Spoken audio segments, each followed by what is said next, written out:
about to hear a compilation of true horror stories from Reddit. They can be intense, so be careful if you're sensitive. The video images aren't related to the stories, so feel free to close your eyes, and for the best experience, use headphones. The alley shadow.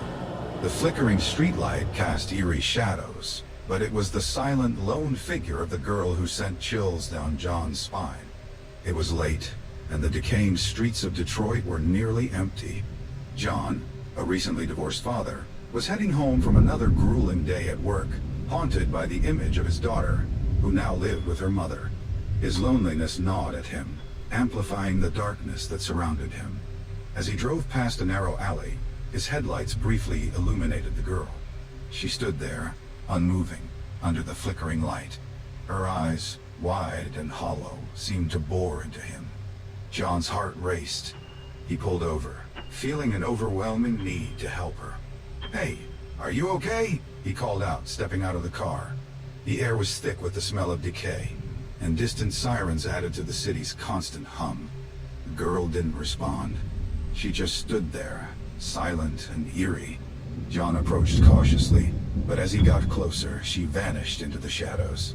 Shaking, he returned to his car, his mind racing with thoughts of his daughter. Was this a sign? Was he being punished for failing to keep his family together? The questions plagued him, and he couldn't shake the image of the girl from his mind. The next night, John took the same route home, his eyes scanning the darkness for any sign of the girl. And there she was, standing in the same spot. This time he was prepared. He kept his distance, watching her closely. She seemed almost translucent, like a ghostly figure from a nightmare. John's obsession grew. He began researching missing children in Detroit, discovering urban legends about children vanishing in the city's forgotten neighborhoods. These stories, blending myth with reality, only fueled his determination to uncover the truth. The smell of rot and the sound of distant sirens became his constant companions as he delved deeper into the city's underbelly. He spoke with authorities, friends, anyone who would listen, but they all dismissed his concerns. "You're seeing things, John," they said. "You need to move on." But John couldn't move on.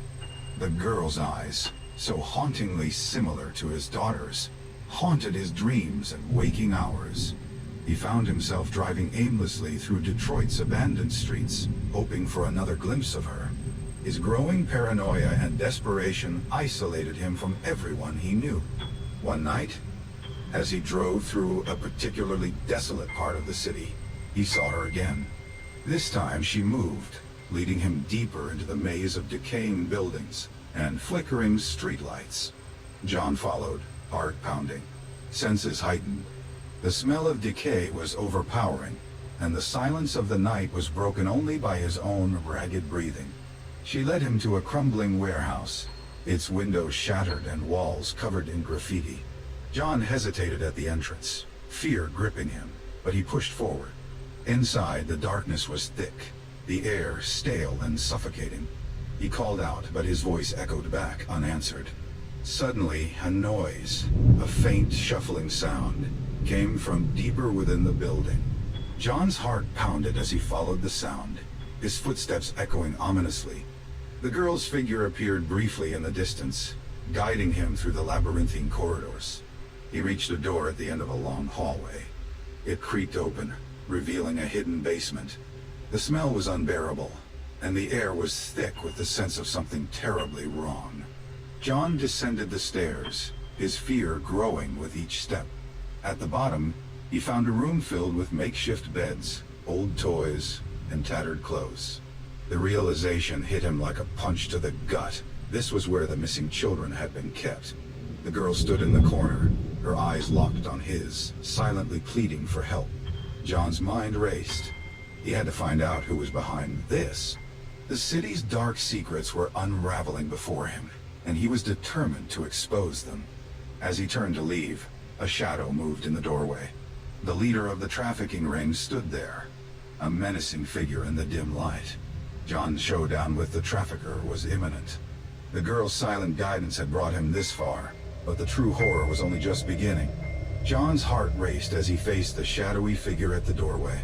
The leader of the trafficking ring, A man with a cold, calculating gaze blocked his escape. The dim light flickered, casting eerie shadows on the walls. John's mind was a whirlwind of fear, anger, and determination. "Who are you?" the man growled, his voice echoing through the basement. "I'm here to stop you," John replied, trying to sound braver than he felt. His thoughts flashed to his daughter, and the loneliness that had driven him this far. He couldn't fail now. The trafficker smirked, stepping closer. "You're in over your head. Leave now, or you'll regret it." But John stood his ground. "I've seen what you've done. These children, they deserve better." The trafficker lunged at John, the sudden movement sending a surge of adrenaline through his veins. John dodged, grabbing a rusted pipe from the floor. The air was thick with the smell of decay and tension. They struggled, their grunts and the clanging of metal filling the space. John's mind raced, his thoughts a chaotic mix of fear and determination. Guy can't let him win. I have to save them. He fought with everything he had, driven by the image of the girl and his own daughter's face haunting his thoughts. With a final burst of strength, John managed to knock the trafficker unconscious. He stood there, breathing heavily, the silence of the basement settling around him. He turned to the girl, who was still standing in the corner, her eyes locked on his. "It's over," he said softly, though a part of him knew it wasn't. He approached her, but she vanished once again, leaving him alone with his thoughts and the reality of what he had uncovered. John called the authorities, and soon the basement was swarming with police and social workers. They rescued the children, who were weak and frightened, but alive. John watched as they were taken to safety, a sense of relief washing over him. Yet, the girl's disappearance lingered in his mind. Days turned into weeks, and John's life began to return to a semblance of normalcy. The media hailed him as a hero, but he couldn't shake the feeling that something was still unresolved. He drove through the city's decaying streets every night, hoping for another glimpse of the girl. One evening, as the sun set over Detroit, casting long shadows across the streets, John saw her again. She was standing in the same spot, under the flickering streetlight. He pulled over, heart pounding, and approached her cautiously. "Who are you?" he asked, his voice trembling. "Why are you here?" The girl looked up at him, her eyes filled with a sadness that seemed to span lifetimes. "Thank you," she whispered, her voice barely audible. And then she was gone. John stood there, the cool night air wrapping around him. He realized then that the girl wasn't just a survivor. She was a spirit, a guardian watching over the city's lost children. Her appearances had been a call for help, guiding him to save those who couldn't save themselves. As he drove home, the city's dark secrets seemed a little less overwhelming. John felt a sense of peace, knowing he had made a difference. The girl's haunting presence had led him to confront his own fears and find redemption. And in doing so, he had uncovered a horrifying truth that many preferred to ignore. The Doppelgänger Driver. I almost crashed when I saw my own face staring back at me from the car beside me on Lake Shore Drive. It wasn't just similar, it was identical, down to the scar above my right eyebrow. Amanda Carter gripped the steering wheel, her heart pounding. She tried to rationalize what she'd seen, but her thoughts were a whirlwind of confusion and fear. She glanced at the rearview mirror, half expecting to see the same car tailing her, but it was gone. The bustling streets of Chicago moved around her, indifferent to her shop. Back in her small, art-filled apartment, Amanda struggled to focus. Her son, Leo, was sketching at the kitchen table, his bright eyes occasionally flicking up to her with concern. "Mom, are you okay?" he asked, sensing her unease. Amanda forced a smile. "Just a bit tired, sweetheart." But her mind was elsewhere, replaying the image of her doppelganger. As a single mother and a struggling artist, Amanda had faced her share of challenges. Her brief stint as a private investigator had honed her instincts, but this was something entirely different. The city, with its iconic skyline and vibrant neighborhoods, felt more menacing now, shadows lurking in every alley. The following days brought more unsettling occurrences. Amanda noticed the same car parked near Leo's school, its driver's seat always empty when she tried to catch a glimpse. Anonymous threats appeared in her mailbox, each more cryptic than the last. Leo's drawings began to depict scenes he couldn't possibly know about, images of a woman who looked like Amanda, standing in unfamiliar places. Determined to uncover the truth, Amanda started to investigate. She followed the doppelganger through crowded streets, each chase ending in frustration as the car disappeared into the city's maze. Her old skills resurfaced, but the fear of endangering Leo kept her on edge. One evening, Amanda's friend Emily visited. Over cups of coffee, Amanda shared her fears. "It's like someone's playing a twisted game," she said, her voice trembling. Emily listened, her face pale. "Have you considered it might be more than just coincidence? Doppelgangers, they have a sinister history." The words hung in the air, adding to Amanda's growing paranoia. The city felt oppressive, its usual energy replaced by a sense of looming danger. The breakthrough came unexpectedly. Amanda spotted her double entering a gallery she frequented. Heart racing, she followed, weaving through the crowd. The gallery was eerily quiet, the only sound the echo of her footsteps. Paintings hung on the walls, their vibrant colors contrasting with the cold, industrial feel of the space. Amanda's double stood in the center, examining a piece. She looked up, locking eyes with Amanda. The resemblance was uncanny. Every detail matched. Amanda felt a chill run down her spine. "Who are you?" Amanda demanded, her voice steady despite the fear coursing through her veins. The double smirked, a chilling expression that made Amanda's blood run cold. "You'll find out soon enough." Before Amanda could react, the double slipped away, leaving her standing alone in the gallery. The encounter left Amanda more determined than ever to uncover the truth. She couldn't shake the feeling that the danger was far from over. Back at home, Leo was waiting, his face lighting up when he saw her. "Mom, did you find out who she is?" Amanda hugged him tightly. "Not yet, but I will. I promise." As she tucked Leo into bed, Amanda felt a renewed sense of resolve. The city outside her window glittered with lights, but to her, it now held more secrets than ever. She knew she was in for a fight, and she was ready to face whatever lay ahead. For Leo's sake and her own. Amanda couldn't shake the encounter at the gallery. The doppelganger's chilling smirk haunted her, filling her dreams with images of her own face, twisted in malice. As days turned into weeks, the tension at home grew palpable. Leo sensed her anxiety, his usual bright demeanor shadowed by worry. "Mom, you're so scared," he asked one night, his small voice breaking Amanda's heart. She knelt beside his bed, smoothing his hair. "It's just a little mystery I'm trying to solve, sweetheart. But I'm not scared, okay? I'm just focused." Leo nodded, but Amanda could see the doubt in his eyes. She kissed his forehead, promising herself she'd find a way to protect him. Amanda's investigation intensified. She contacted old colleagues from her PI days, digging into records and surveillance footage. The more she uncovered, the more she realized the doppelganger was part of a sophisticated criminal network using lookalikes for high-stakes crimes. One evening, as Amanda pieced together clues at her kitchen table, Emily called. "Amanda, you need to come to the Art Institute, now." Her heart raced. "Why? What happened?" "I saw her. Your double. She was meeting someone, and it looked serious." Amanda didn't hesitate. She grabbed her coat, kissed Leo, and whispered, "I'll be back soon." The Art Institute of Chicago loomed ahead, its grandeur shadowed by the weight of Amanda's mission. She slipped inside, moving through the dimly lit halls with purpose.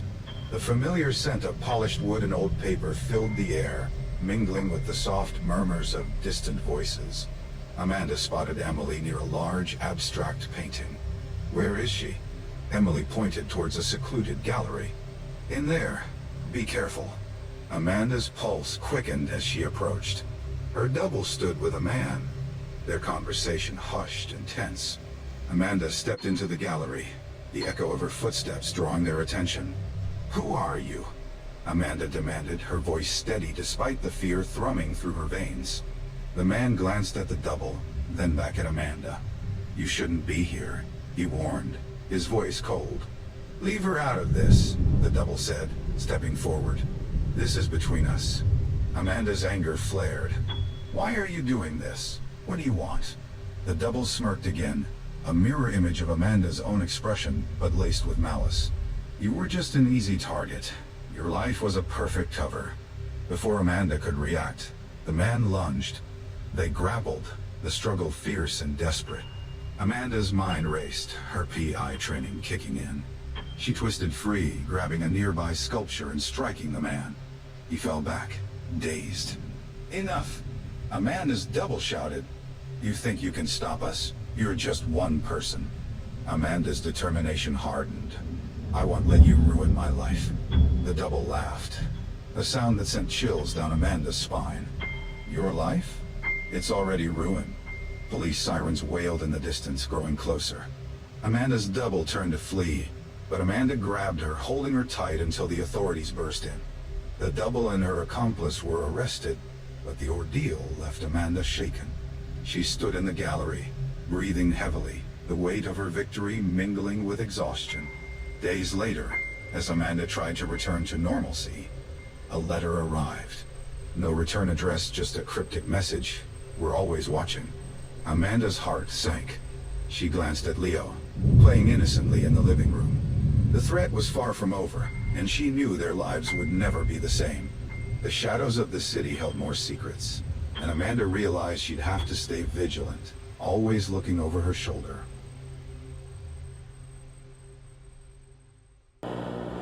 Vanishing Act. I slammed on the brakes, heart pounding, as the figure came out of nowhere, eyes wide with terror. Sarah was exhausted, both physically and emotionally. It had been another grueling double shift at the hospital, and she still couldn't shake the grief of losing her mother just a few months ago. The streets of New Orleans, usually so vibrant, seemed cloaked in an eerie silence that night.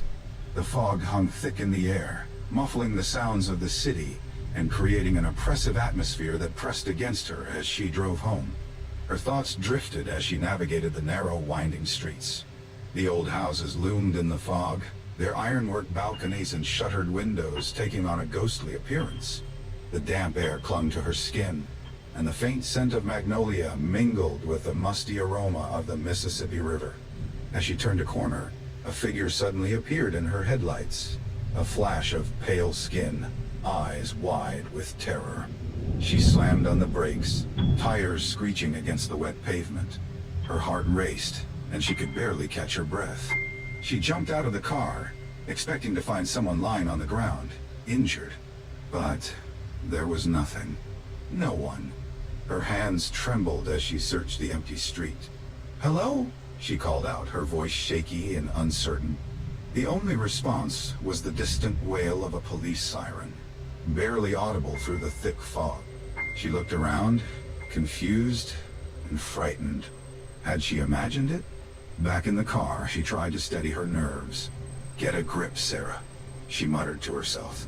But as she continued driving, she couldn't shake the feeling that something was terribly wrong. The next morning, she recounted the incident to her brother James, a detective with the NOPD.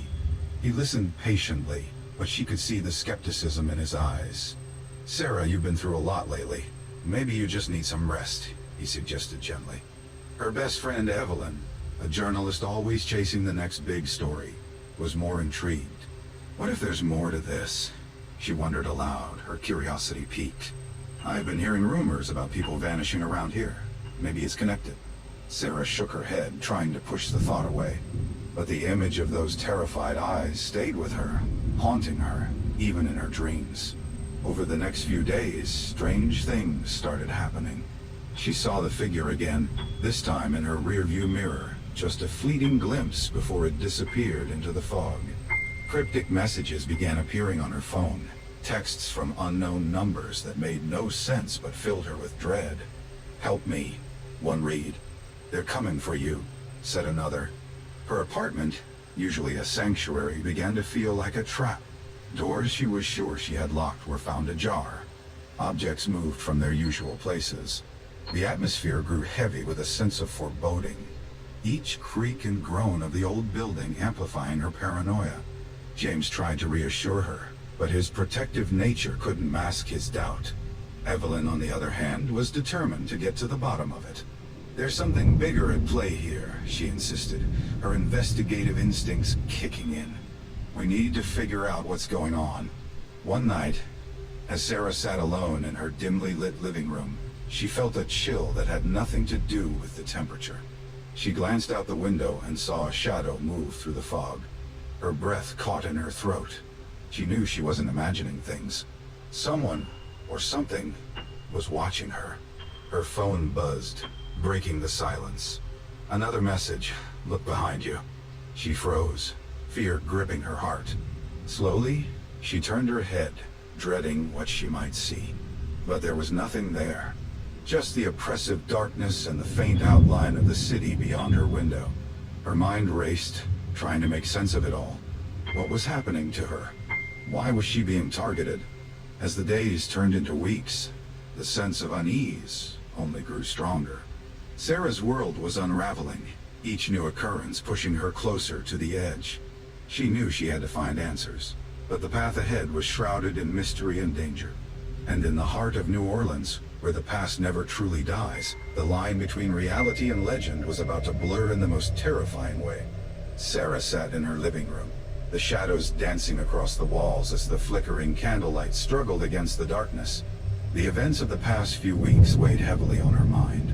She felt like she was unraveling, each cryptic message, each fleeting glimpse of the figure, pushing her closer to the edge. Her exhaustion was overwhelming, her nerves frayed. Evelyn's voice broke the silence, bringing Sarah back to the present. "We need to figure this out, Sarah.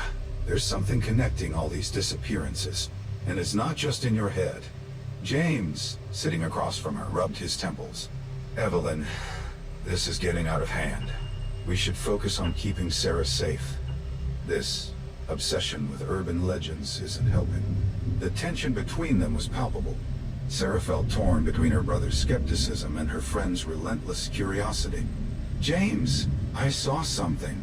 I'm not crazy," she insisted, her voice trembling. He sighed, his protective instincts warring with his logical mind. "I know, Sarah, but we need to approach this carefully." Evelyn leaned forward, her eyes burning with determination. "We need to follow the clues. The figure you keep seeing, the messages. It's all connected to the old urban legend about the Vanishing Act. If we can find the source, maybe we can stop it." As they debated, Sarah's mind drifted back to the night she first saw the figure. The terror in those eyes, the sense of imminent danger. It felt like a warning, a desperate plea for help. She had to do something. The next evening, with Evelyn by her side, Sarah returned to the spot where she had seen the figure. The fog was thicker than ever, shrouding the city in an eerie stillness. They walked cautiously, the oppressive humidity making every step feel heavy. "Sarah, look," Evelyn whispered, pointing to a dim alleyway. There, barely visible through the fog, was a faint outline of the figure. Heart pounding, Sarah approached, but as she drew closer, the figure vanished, leaving behind only a lingering sense of dread. They continued their search, finding more cryptic messages and strange symbols etched into the brick walls. It all pointed to one place, an abandoned warehouse on the outskirts of the city. Inside the warehouse, the air was thick with dust and decay. The dim light cast long shadows, creating a labyrinth of darkness. Sarah and Evelyn moved cautiously, every creak of the floorboard sending chills down their spines. Suddenly, they heard a noise, a shuffling sound like footsteps. They exchanged a glance, fear and determination mingling in their eyes. They followed the sound, their flashlights cutting through the darkness until they came to a locked door. Sarah's hands trembled as she tried the handle. Locked, dogged. Evelyn found a rusted crowbar nearby and pried the door open with a groan of metal. Inside, the room was filled with old furniture and boxes, but in the corner, a trapdoor lay partially open. Taking a deep breath, they descended into the darkness below. The air grew colder, the walls damp and claustrophobic. At the end of the narrow passage, they found a room filled with computers and surveillance equipment. On one of the screens, Sarah saw her own apartment. Before they could react, A group of men burst into the room, grabbing them roughly. "What do we have here?" a man sneered, his face hidden in shadow. Nosy girls poking around where they shouldn't be. Sarah's heart raced as they were dragged into another room. The reality of their situation hit her hard. They had stumbled into a human trafficking ring, using the urban legend as a cover. In the chaos, Sarah managed to slip free, using her wits to navigate the labyrinthine corridors. She found Evelyn bound and gagged in a small room, freeing her quickly. They moved stealthily, avoiding the guards, until they reached the exit. But just as they thought they were free, the leader appeared, blocking their path. "You're not going anywhere," he growled. Sarah's fear turned to resolve. She couldn't let him win. In a desperate struggle, Sarah fought back, using everything she had learned as a nurse about anatomy and leverage. Finally, she overpowered him, securing their escape. They stumbled out into the night, gasping for breath. With Evelyn's help, Sarah exposed the trafficking ring. The police raided the warehouse, rescuing the victims and bringing the criminals to justice. It was over. Or so they thought. A few weeks later, Sarah was back at her apartment, trying to rebuild her life. But the unease never left her. One night, as she looked out the window, she saw the figure again, standing in the fog, eyes wide with terror. It was then she realized the figure wasn't a warning. It was a victim, still trapped, still calling for help.